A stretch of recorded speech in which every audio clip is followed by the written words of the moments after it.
तो इस क्वेश्चन में एक ग्लास कैपिलरी का ट्यूब है which is in the shape of truncate cone.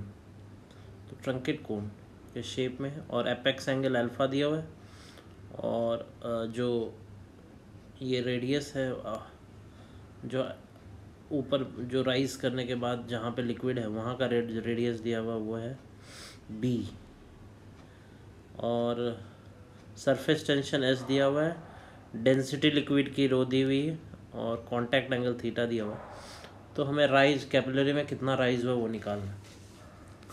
तो इस क्वेश्चन को हम दो मेथड से कर सकते हैं। इस क्वेश्चन में बेसिकली नॉर्मल कैपिलरी ट्यूब में यही अंतर है कि नॉर्मल कैपिलरी ट्यूब जो है वो कोन ना हो करके एक सिलेंड्रिकल फॉर्म में होता है। तो इस क्वेश्चन को सॉल्व करने के लिए सबसे पहले जो इन्फॉर्मेशन दिया है उस पर देख लेते हैं। सबसे पहले एपेक्स एंगल दिया हुआ है, ये अल्फ़ा एपेक्स एंगल, ये एंगल को एपेक्स एंगल बोलते हैं और उसका हाफ एंगल ये वाला एंगल जो हो गया वो अल्फ़ा/2 हो गया। और ये मिनिस्कस जब हम इसको इनलार्ज करके बनाएंगे तो ये कोई पैरेलल लाइन ना हो करके एक स्फेरिकल लाइन इस तरह का बनेगा। वाटर के केस में हमें कॉनकेव बनता है। तो अब हम कुछ रिलेशन निकाल रहे हैं थोड़ा ज्योमेट्री यूज़ करके। तो सबसे पहले मैं एक ये जो रेड पैरेलल लाइन है इसके ये जो वर्टिकल लाइन है एग्जैक्टली वर्टिकल लाइन में यहाँ पे ऐसे ड्रॉ कर दे रहा हूँ। तो ये एंगल अल्फ़ा/2 है तो ये एंगल भी क्या हो जाएगा अल्फ़ा/2। अच्छा ये इस वाले के ऊपर अगर हम टेंजेंट ड्रॉ करें तो यही एंगल क्या कहलाता है कांटेक्ट एंगल। तो ये एंगल थीटा है तो वर्टिकली अपोजिट एंगल ये भी थीटा हो जाएगा। अब हमें सेंटर निकालना है, इस मिनिस्कस का रेडियस निकालने के लिए सेंटर निकालना होगा। तो दो टेंजेंट यहाँ से एक ड्रॉ किए ये रेडियस और यहाँ से ये तो टेंजेंट है ही, ये लाइन टेंजेंट है। अब इस लाइन पे हम इसके परपेंडिकुलर ड्रॉ किए, जहाँ मिल गया वो सेंटर हो गया इसका, ये दोनों रेडियस हो गए। ठीक है, तो इस ट्रायंगल में एक हम यहाँ पे एक लाइन और ड्रॉ कर देते हैं, ये 90 डिग्री ये ट्रायंगल हो गया। तो एंगल निकाल लेते हैं इसमें। अच्छा ये एंगल कितना दिया हुआ है, ये वाला लाइन और ये वाला परपेंडिकुलर है। ठीक है, तो ये अगर थीटा प्लस अल्फ़ा/2 है तो ये लाइन क्या होगा 90 माइनस थीटा प्लस अल्फ़ा। ये एंगल कितना हो जाएगा 90 डिग्री माइनस थीटा प्लस अल्फ़ा/2। और उसके बाद से ये वाला परपेंडिकुलर है, ये लाइन और ये लाइन परपेंडिकुलर है। तो ये लाइन ये कितना हो जाएगा 90 से हम इसको हटा देंगे, सिंपली ये थीटा प्लस अल्फ़ा/2 हो जाएगा। तो ये वाला एंगल जो हो गया यहाँ पे इसको मैं इससे रिप्रेजेंट करता हूँ। ये एंगल ये हमने प्रूफ कर लिया कि ये कितना है थीटा प्लस अल्फ़ा/2 हो गया। अब हमें क्वेश्चन में दिया हुआ है कि ये वाले जो लाइन है ये रेडियस हो गया, ये इस समय कोन का रेडियस हो गया। इस वाले कोन का जो क्रॉस सेक्शन बन रहा है जहाँ पे ऊपरी सतह पे पानी है उसका बी दे रखा है क्वेश्चन में, क्रॉस सेक्शन रेडियस उसका बी हो गया। ये बी है और ये आर है तो यहाँ से हम कॉस थीटा लिख सकते हैं। कॉस थीटा की जगह हम लिखेंगे थीटा प्लस अल्फ़ा/2। कॉस थीटा बेस हो गया बी अपॉन हाइपोटेनस आर। तो बी और आर के बीच में हमें रिलेशन निकल गई यहाँ से। अच्छा उसके बाद हम यहाँ पे देखें तो ये बेसिकली यहाँ तक पानी भरा है, वह कुछ यहाँ तक मान लो यहाँ तक है पानी, मान लेते हैं यहाँ तक पानी है। ये एच हाइट है, यहाँ से यहाँ तक का हाइट कितना है एच है। ये सब में भी पानी भरा हुआ है तो यहाँ पे प्रेशर कितना लगेगा, सेम हाइट पे सेम लिक्विड का प्रेशर क्या होता है सेम। तो यहाँ पे अगर P0 प्रेशर है तो यहाँ पे प्रेशर कितना होना गया P0। तो यहाँ पे अब देखो यहाँ पे हम 2 पॉइंट ले रहे हैं, एक पॉइंट ये हो गया जस्ट लिक्विड के ऊपर और एक जस्ट लिक्विड के नीचे, 2 पॉइंट है। तो हम क्या लिख सकते हैं, ये 2 पॉइंट है, ऐसे मैं फिगर बना दे रहा हूँ। ये एक पॉइंट जस्ट ऊपर एक पॉइंट जस्ट नीचे, ये 1 हो गया ये 2 हो गया। तो डेफिनेटली ये कॉनकेव शेप है तो P1 का प्रेशर ज़्यादा होगा, P1 minus P2 surface tension के बराबर होता है एक्सेस प्रेशर 2S/R।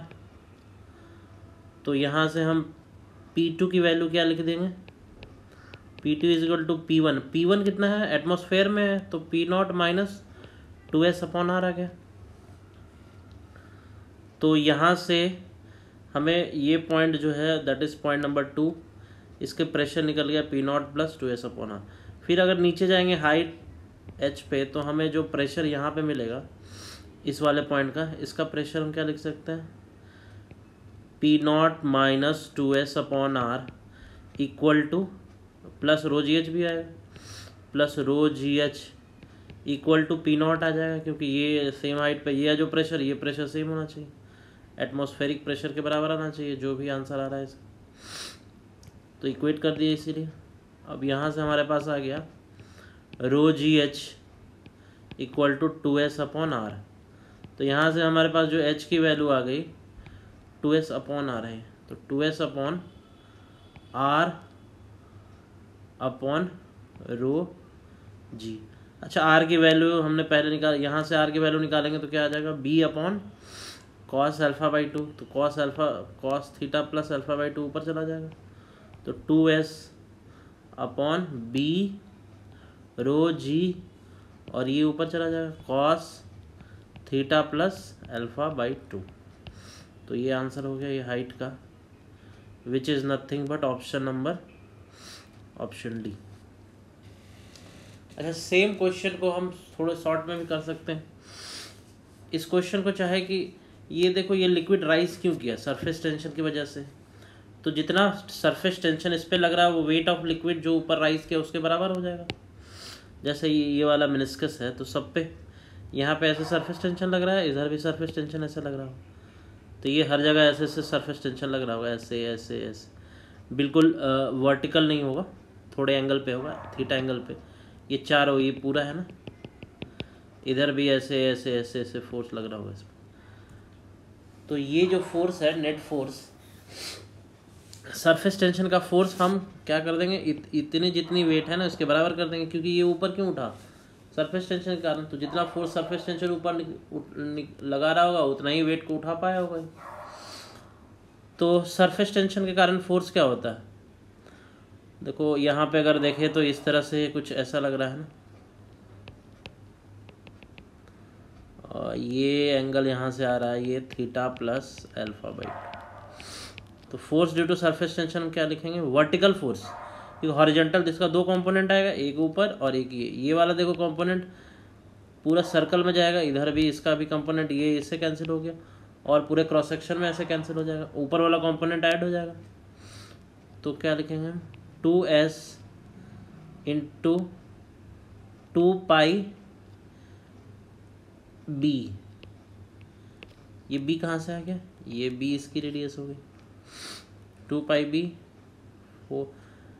तो सरफेस टेंशन ऐसे यही तो होता है, force due to surface tension s into L. S की वैल्यू रख दी, और ये एस ही आएगा सिर्फ, बस 2 नहीं आएगा ये। तो s into 2 pi b is equal to, ये आ गया sir force due to surface tension is equal to जितने वेट ऊपर गया।